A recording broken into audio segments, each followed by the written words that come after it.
begins. Rama stands on the brink of coronation, but whispers in the palace set fate into motion. A hidden promise is claimed, an unexpected demand is made, and the king is left shattered.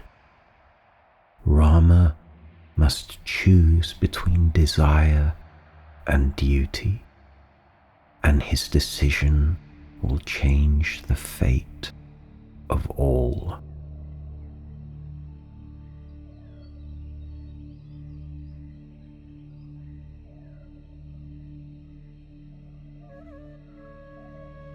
We'll go back a little in time now, before Kaikeyi sent her summons to the king. In a high chamber of polished stone, Manthara, bitter and bent by the years, peered down through a lattice of carved flowers. Her eyes narrowed as the city danced with joy. But she saw corruption where others saw good.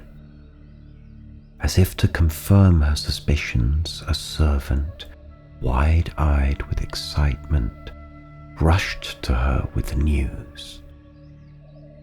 Rama will be king.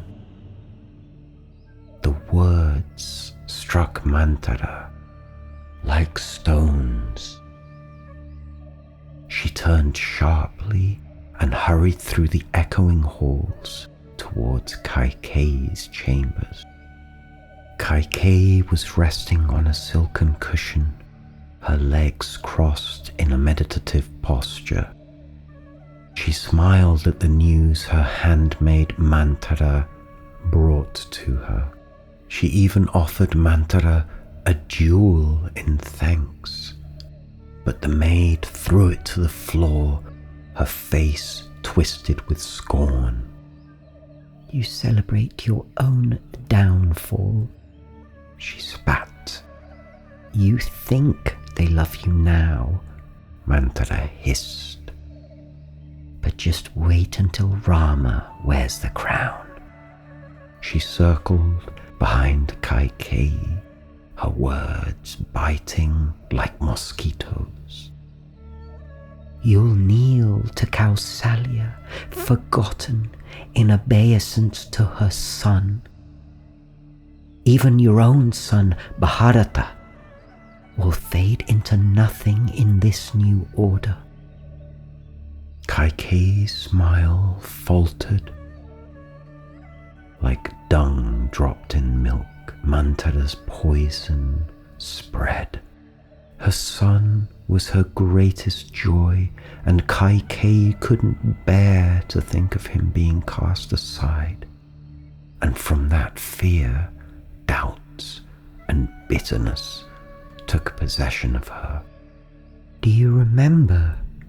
Whispered Manthara, her voice gossamer like a spider's web. The night he bled and you saved his life. Kaikeyi's breath caught. He swore you 2 promises. You never claimed them. Claim them now before your future is torn from your hands. Ask for the kingdom for your son, Bharata, said the bitter maid. And for Rama, 14 years exile in the forest. Kaikeyi's eyes widened, but she didn't protest. The words struck her like the gong of fate, not a suggestion, but a command framed in steel. They resonated in her chest, a chaotic, disharmonic sound. That night, Kaikeyi untied her hair and tore the jewels from her body, stepping barefoot into her chambers, awaiting King Dasharatha, who she had summoned. She lay as broken in the mottled moonlight, waiting. for the king, for his promise, for the shift of fate. The king entered her chambers, his face etched with more than just the lines of age. He was deeply troubled, worried for his wife. Something told him this moment was pivotal. His beloved lay there, trembling on the cold marble floor, her hair tangled and her eyes full of monsoon sadness. "My queen, my dear, what's happened? Who has wronged you?" he asked. Kaikeyi looked up at him and said, "You have, my lord, you. I ask for nothing that is not already mine," she said. "You once gave me 2 boons, 2 promises. This is all I claim.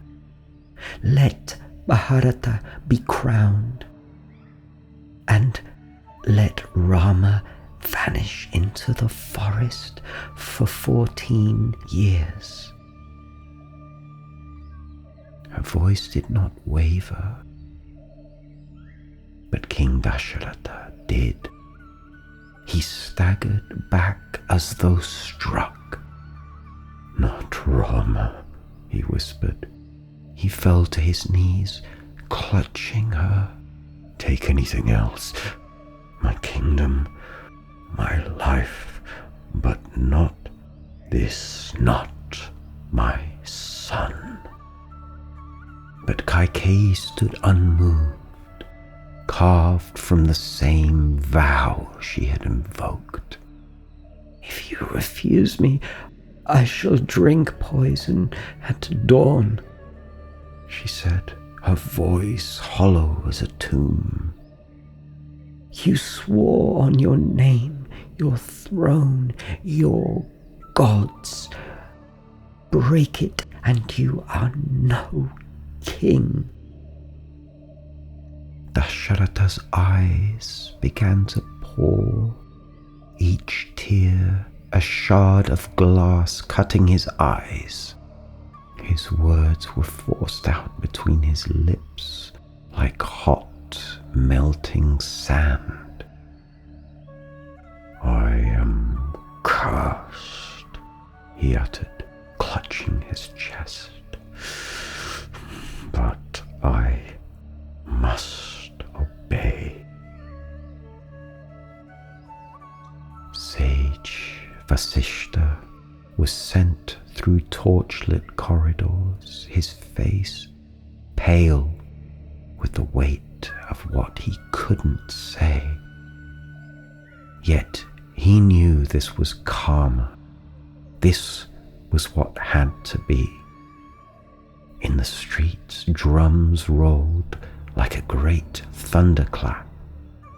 Garlands continued to rain from balconies, and the people cheered, unaware that their cheers marked a fated, troubled farewell.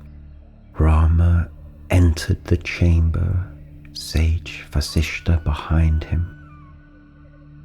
Rama's face was calm and bright, but the speckled fire in his eyes dimmed when he saw his father silent, hunched, a lion broken at the end of his days.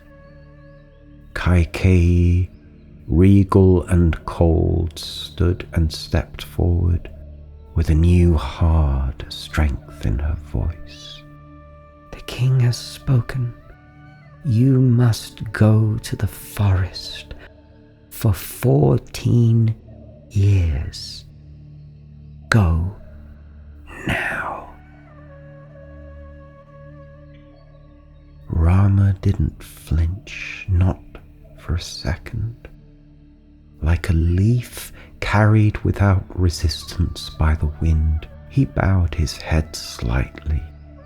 "If it's my father's will, it's mine as well. Grant me leave to speak with my mother and say goodbye to my wife, Sita." He turned and walked towards his fate with a dancer's grace, while his father, Dasharatha, opened his mouth to speak out, but was unable to utter a sound. As Rama's footsteps receded like an echoing bell across the mountains, vanishing into legend. Rama entered his mother's chambers. Lakshmana followed closely behind him, his nails digging into the palm of his hands, which had turned white and red with blood. He was ready to set the world on fire for his brother Rama.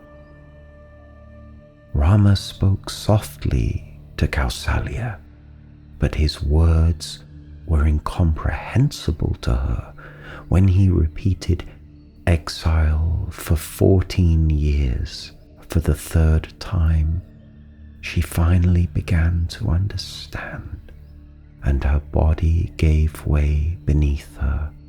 She collapsed into her thick rug, her expression alternating between disbelief, horror, and eventually despair and stillness.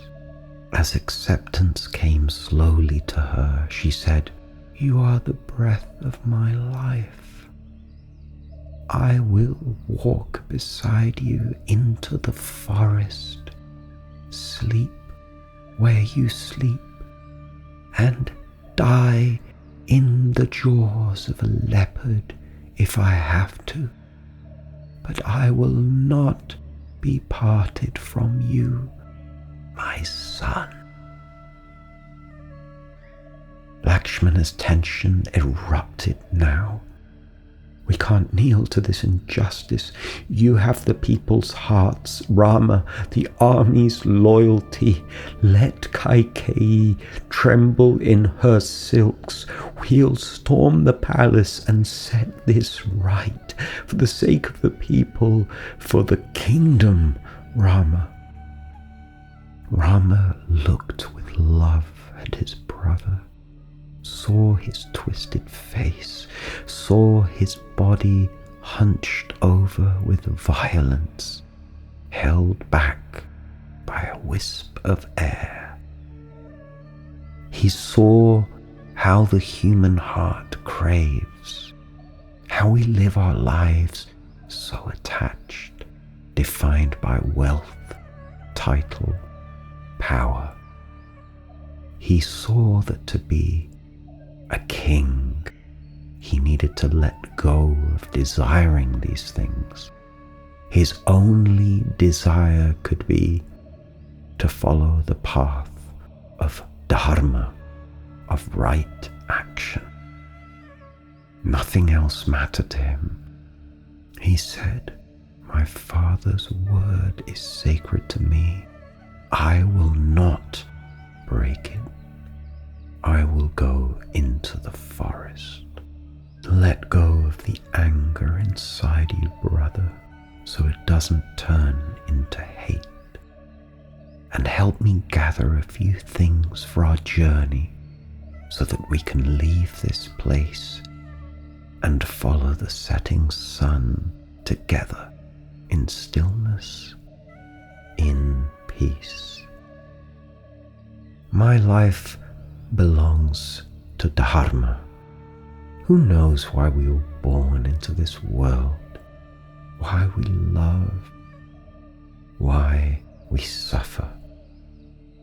Perhaps we'll learn the answers to this on our journey.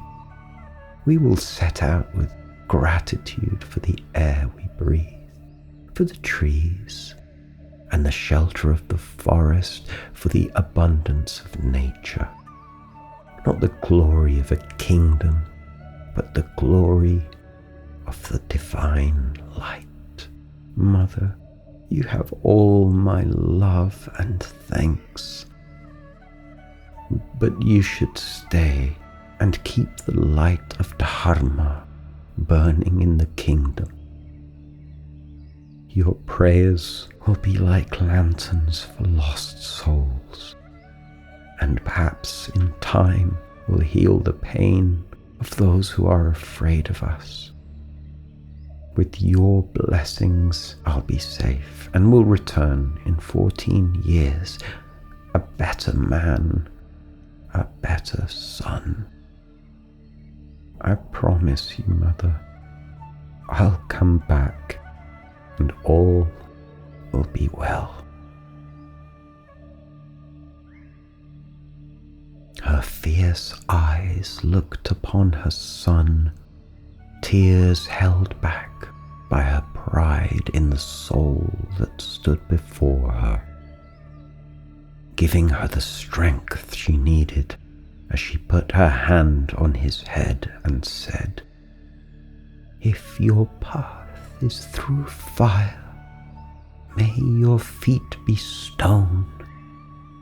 If your path is through water, may your arms be branches.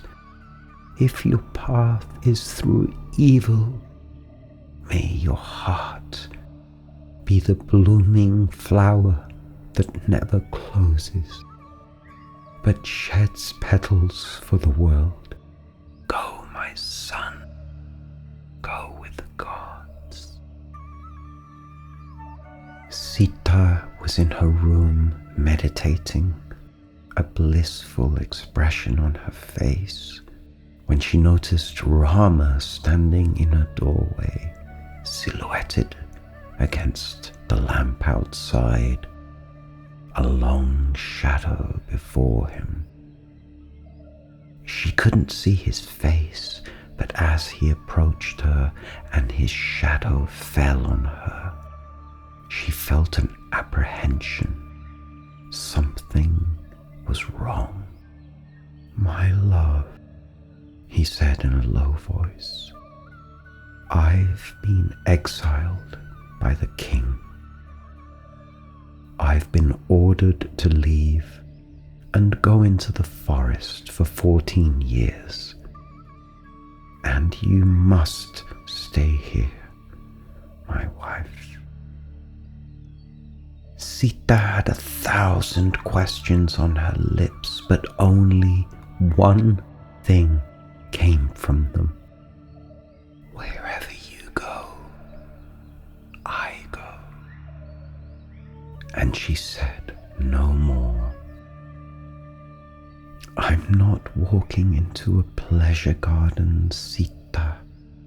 It's a place where demons breathe, and the sun was left behind. There's only ash and a broken road long forgotten by a people, the barest of existence. How can I take you there? If you don't take me with you, I won't eat. I'll lie beneath the cold light of the moon until I dissolve, until I become nothing but the shadow of a long-forgotten dream. I'd sooner drink poison and fall into the eternal void, a place where memory can never reach me, than live a single hour knowing you're not beside me. You are the man I love, the man I choose with every inhale and every exhale, the man I would walk beside through any pain, any sorrow, across 1,000 lifetimes, so long as I can share your fate, my love." Rama had been holding his breath which now came out in a long, deep sigh of perfect gratitude. Forgive me, my love. I was so afraid for you, afraid for your pain. But your love is stronger than my fear. Sita removed her jewels like autumn leaves falling from a tree, preparing for a long, cold winter. She folded her silks with care and wrapped herself in quiet resolve. Lakshmana stepped forward. I will go with you too, brother. I'll be your eyes while you sleep, your grin when you forget how to smile. You carry dharma, let me carry the blade. Rama turned to Lakshmana and said, Brother, there are still tasks to carry out before we leave. Help me gather our weapons, bows, arrows, swords. We'll need rope, flint, a pot for water, only the simplest things, only the barest things for our survival in the forest. Lakshmana nodded. His eyes lit all of a sudden with a devotion to his new task. Rama spoke again. I will find sage Vasishta, who will guide us in the final rites before we leave. Tradition must be honored. Ayodhya was silent, as though it held its breath. Red mist curled through the air slowly, like tendrils of a great demon's breath settling over the city. Many, many miles away, the forest opened its eyes like a great dragon asleep for centuries and finally stirring. A dark tunnel opened in the trees, waiting for Rama, Sita, and Lakshmana.